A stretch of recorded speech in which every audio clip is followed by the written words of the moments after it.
Through our research, we also found that anything beyond 4 notes, if we were to create a pattern that had more than 4 notes in it, that it started to sound too much like a jingle and just out of place for an automobile.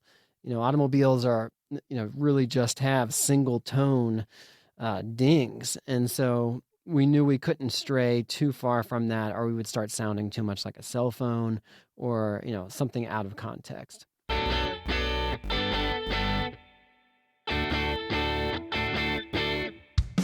Welcome to Audio Branding, the hidden gem of marketing. Sound plays a more important role in human behavior and our decision making than you may realize. In this podcast, I'll help you understand the art and science of sound so you can better influence others in business and your life. I'm your host, Jody Krangle. Let's delve a little deeper. This is the second part of my interview with Jon Brennan and Beeson from Sonic Signatures. I do want to get to asking you about any particular real-world examples of where this has all become important and how it's all come together. But I also wanted to ask you, just before we got there, what happens when things change in the company? Do they come back to you to update the Sonic logo or the audio strategy? Do you refresh things when they've changed those pieces of software, maybe the hardware bits, like months later? Do they come back to you to get you to revise things? How does that work? Yeah, and I think Sean might be able to answer that question too, even just based on, I know, some of the hardware devices and sounds you've worked on, Sean, that like ringtones even, where the sound already existed, but then the hardware changed, software changed, then you had to go back and make that sound work again, but still be recognizable. Yeah. Yeah, I think the more specific you're creating audio for something intentionally, the more often you have to go back and fix things when things are changed. And a great example of that is if the size of a driver, a speaker, changes in a hardware device. You haven't created sounds specific to that speaker to have this fullness in this richness of bass. And then if they make the speaker smaller, all of a sudden that bass is maybe not present. And as much as I would like to say that they always come back and say, hey, help us fix that, usually if there's not someone there that has the best interest of audio in mind, it is often overlooked, right? And so I think that's also kind of the personal touch with audio, is that what we are creating is not just an asset. What we create, whether it's sounds or music or branding, is an experience. We're creating a custom tailored connection to the brand, to the product. And so I take personal responsibility with making sure that that is executed the way that it's designed from, conception to execution. And often, they'll change stuff, features in software, and they'll just leave the sounds as is way too often. But I wish they would come back so that we can fix things just so that it can sound better. Yeah, yeah. And just echoing up onto that would be audio guidelines, and how important those are. Because once we hand off that final product, you're handing it to the brand team that, doesn't really have someone on staff that excels in audio. Usually they do have graphic designers and people on their teams that do excel in visual, but with audio, they don't. And so the more specific you can dial in those user guidelines for your audio, that the better off it's going to get used in the best light. So our audio guidelines are very detailed documents that really spell out all the different scenarios on how you can use this audio and how it can be implemented across all your different media and different touch points, in the most effective ways. Yeah, I can see how it would be super important. So there you go, folks. If you are listening to this and you have an audio brand already and you haven't updated it, or you're using it in different places that you haven't really re-looked at in a while, you might want to look at that a little more closely. Make sure that you have the best sound that you can possibly have, because, this should not be an afterthought, as we've been talking here. That's kind of the whole reason I have this podcast, so that sound is not an afterthought. But I wanted to get into real world examples of some of the things that you've worked on. Can you share some of those projects and how they turned out and where they're being used now? Sure. So we actually have two projects that just entered the market. They're very different from each other, which is kind of fun. So Union Home Mortgage is a 50-year-old mortgage company, and they came to us seeking audio branding, knowing that they wanted an audio logo to help them stand out and create differentiation in the market. And the reason for that is they are experiencing incredible competition with this pandemic housing boom. So it's really not only are home buyers competing for every house, but the mortgage companies themselves are facing incredible competition. And so they knew that they wanted to stand out and create that differentiator in the market, and then audio logo would do that for them. But part of the research and discovery with Union Home Mortgage was finding out, what they needed to do as a company to stand out. What makes them different. And the two things that really stood out for them were a focus on technology and innovation, and then secondly, the connection that their brand partners have with their clients, that they really excel in exceptional personal service. And those are the two differentiators that we knew the audio logo had to speak to the most. And so we created an audio logo for them that sounds like technology and innovative, but at the same time, it's also warm and has that human connection to it as well. And so through our research, we showed different audio logos and different sounds that emphasize technology and innovation. And a lot of those sound cold and hard and electronic in nature. And so it was part of that discovery process that we knew we still had to sound technology, innovation, but we still had to sound warm and friendly as well. Mm-hmm. Yeah. Do you have an example of how that ended up? Sure. Yeah. And so this is the full audio logo. It's in two parts. And so you'll see it's Union Home Mortgage, and then it has Promises Kept. And Promises Kept is their tagline. And so they can use those as one complete audio logo, or they can be broken apart and used discreetly as well. And so this is the complete audio logo. Union Home Mortgage. Promises Kept. I love it. Okay, so the voice actually mirrors the music. That's actually really cool. Yeah. And it does sound warm and inviting. Yeah. Ah, thank you. And so that is one of the best practices out there that we use, is that the syllables in Union Home Mortgage, there's 5, and that relates to the 5 musical notes in the melody.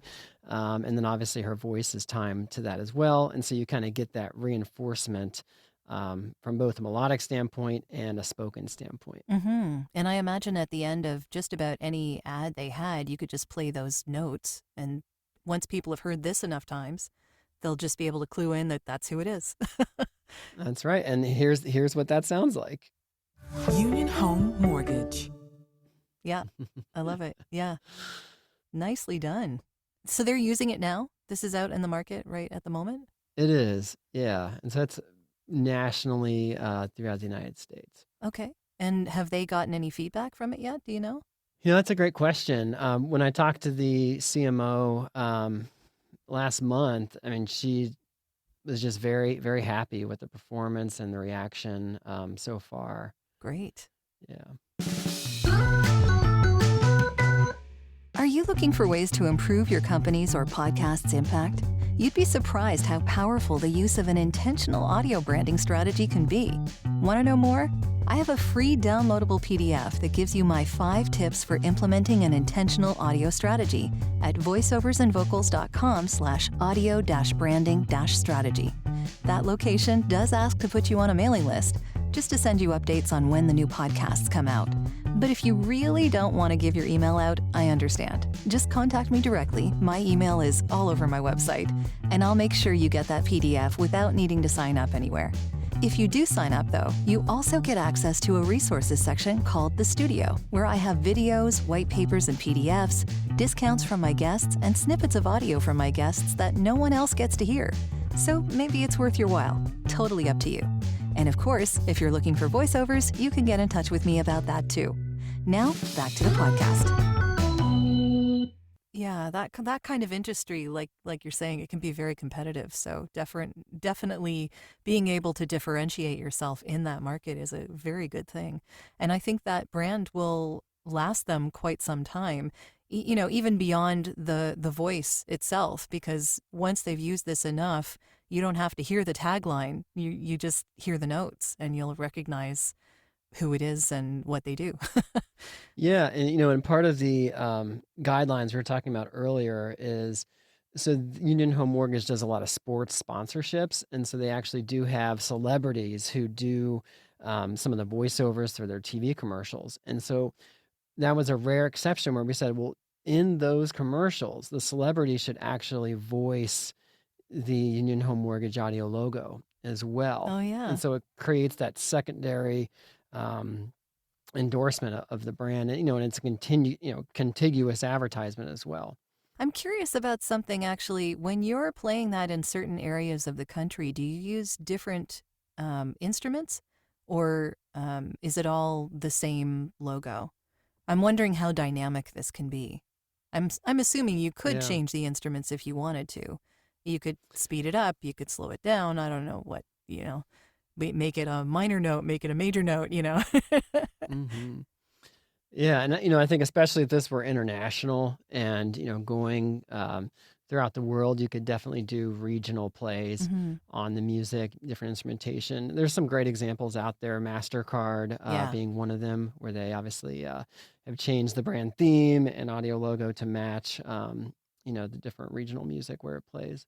Yeah, it's a really fascinating study and definitely works on that whole dynamic thing, which I really like hearing about because it makes it a much more personal experience for all of us to get that audio and to really take it into our hearts, have it really meet us where we are. hmm So what about the second example that you have for us? What was that company and what was it like putting that together? Yeah, Sean, you want to take this one? Yeah. Yeah, so the second company is Keep Truckin', and they are a company that creates a hardware device that is to be installed in a truck, a semi-truck, usually in fleets of trucks that will help coach and keep track and monitor the driving capabilities of the driver. And it will alert them to things that can be improved in their driving, but also alert them if they need to have maintenance on their truck, or if they've been driving too long, if they're tailing somebody too close, if they're turning too sharp. So we actually created the audio for their hardware device, and it is a device that is installed as a camera that keeps track of what the driver's seeing, but also watches the driver as well. And it creates, again, feedback for how they're driving. Talk about dynamic. Wow. Yes. So what does that sound like? There's a lot of different coachable interactions that the device has. And so we went through the entire list of all of the things that this device would either alert or notify or track the driver's behaviors. And we said these are the most important buckets that we need to have some kind of audio interaction for, to kind of help the driver. And we created sounds for those buckets. And there is no screen, but there is some visual feedback with a flashing light that is on the device. And so there are colors and pulses of these colors that accommodate the sounds based on the category that they're in. And so what was kind of unique about this project is that the audio is played back in an environment that is very noisy. It's not like creating a sound on a phone where it's a very personal kind of in-your-face device. Yeah. This has to be able to compete against the noise of a truck cab, as well as be able to compete against other sounds that they might be hearing. That is really loud.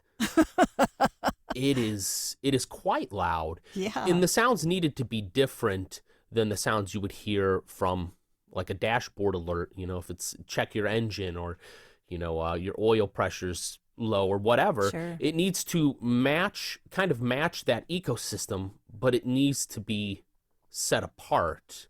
Especially since some of these sounds might be played more frequently, they also needed to be sounds that were not entirely digital and cold and grating. And so we have sounds that kind of match these categories, and then there's also a voice that will also give feedback to the driver. So I think Jon has some of those sounds that we can listen to. Or I don't know if Jon wants to chime in a bit more with the process of kind of creating these sounds. Yeah, feel free. Yeah, and so the 5 category sounds each have a different shape musically to the melody. Now, when you say shape, how do you mean that exactly? For people who don't understand that, including me, I'm not really sure exactly what you mean by that. So, Yeah, well, you can think of it as like the orientation of the notes in the melody. So like okay, an ascending melody would be a shape that you can think of as going up. And I see. so, Okay. yeah, and so like that would be something is starting, something is activating. And so this is the smart dash cam sound for it being turned on. And so it's an ascending melody. Smart dash cam activated. Such a pleasant voice. Yes. And will that cut through all the noise? Have you tested it? Yeah. And so that was tested in a test environment with truck noise. It was tested in truck cabs on the device. And part of that was like we knew the sounds, had to be in that mid-range frequency where the human hearing is the most sensitive. So we would cut through. I mean, if you try to play a bass, something in the lower bass range, even something 800 hertz, it's gonna get lost in the rumble of the road. And so we knew we wanted to be in this mid-range frequency. That makes a lot of sense. All of the sounds are very rich harmonically as well. I mean, that was something that I think we continually came back to with these sounds. We would have the shape, we would have the correct tone and color of the instruments, but we continued to make the harmonics more rich by layering sounds that really only serve to make the harmonics, add these fifths, add these tenths, add things that add to the overall richness and brilliance to the sound, which I also think helps for that identification of these sounds over, say, a dashboard ding, or over listening to the radio, which we know people do when they're driving a truck. Sure. And so it's also affecting the musicality, of these sounds as well. But through our research, we also found that anything beyond 4 notes, if we were to create a pattern that had more than 4 notes in it, that it started to sound too much like a jingle and just out of place for an automobile. Automobiles are, really just have single tone dings. And so we knew we couldn't stray too far from that, or we would start sounding too much like a cell phone or, something out of context. Very good point. Yeah. Are there any other sounds from that one that you can share? Sure. Yeah. So this is, I think one that, yeah. So this is a hard braking notification here. Hard brake detected. Okay. And so the sound of that shape ends going down, up and down. And so that's like, we think of that as something is being received.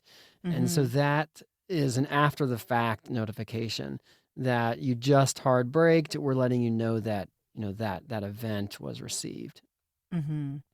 Very interesting. Yeah. And then, but the opposite of that is an event that is ongoing, something that is happening currently. And so this event is what we call a high alert notification. Something is going on currently that needs a change. And so the more immediate a sound is, the simpler that the sound needs to be as well. So just a repeated tone shows you that this is very important, high alert. Please keep your eyes on the road. That's a good warning. One would hope you don't get that a whole lot. Yeah. You know, and just those three repeated tones are processed by the brain so much more quickly and easier than a set of notes in a melody, for instance. I know we're all dealing with a lot these days, so I really wanted to acknowledge those that have gone out of their way to leave an honest review of this podcast. Like Martha, who writes, "Fave. Listening to this podcast really helped my company's audio branding. I love the 2-part episode with Tom Eamonson. They complemented each other well, too." Thanks, Martha. I really appreciate your comments, and I'm glad you enjoyed the show with Tom. That's one of my favorites, too. He was really great to talk to. And for those of you that are interested, you can also leave a voice review now off of the main podcast page. It's super simple and fun, and I'd love to hear what you think. Now, back to the show. It's really interesting how all this goes. You have more of them? Yeah, Sean, do you want to speak on the time-based notifications? Yes, yeah. So the time-based notifications, I think sometimes what's the most simple concept can be the most effective. And so anything that's time-based, we really just tried to emulate the sound of a clock or the sound of a chime that sounds like it is in time. And these are ones that, maybe you need to get maintenance on your truck, or maybe you are approaching the maximum allotment of time that you're able to drive. So they're saying, hey, you've been driving 10 hours or 9 hours, you need to take a break. We're going to play this sound, and it will play the sound multiple times, every different intervals of time until you either get that maintenance or you stop. And so the sound needed to be one that is notifying the driver, but not exactly, we don't want it to be too annoying, because they know that they need to have that maintenance done or they need to stop. But this is kind of just a gentle reminder that, like, hey, it's time. So let's, and you can hear how this one kind of has a pulse to it that sounds clock-like. You are approaching your hours of service limit. And simple things just like having the notes be high, going ding, ding, ding, ding, and having the notes just be offset a little bit gives it that distinct character versus having the notes being perfectly aligned in unison. And at that point, it may not sound much different than just a generic UI sound. They might think it's coming from their phone. They might think it's coming from the radio. It's coming from their car. Mm-hmm. But having these sounds that match the instrumentation and the coloration of the other sounds on the device, and it has this distinct shape to it, is something that hopefully they can learn, and they can use that as kind of a coaching mechanism for the driver. That's it's pretty fantastic what you can do with sound just to make people pay attention. But I like that you've differentiated it from their phone or other devices they might have on them, so that it does actually sound different, so that they'll know to pay attention to it. Because that's a good thing, right? Like they may have turned off the notifications on their phone or something for some reason, but you want them to pay attention if they're going over their time limit. Mm-hmm. In our initial creation with these sounds, we kept saying we need to sound so much different than a car. We need to be outside of the way that a vehicle sounds.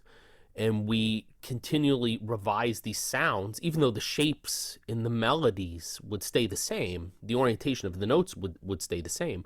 We kept having the sounds get closer and closer to being like the sound that's in a car, because that's what the drivers are trained to hear. They're trained to hear this specific kind of a sound and know that it is something that they need to pay attention to.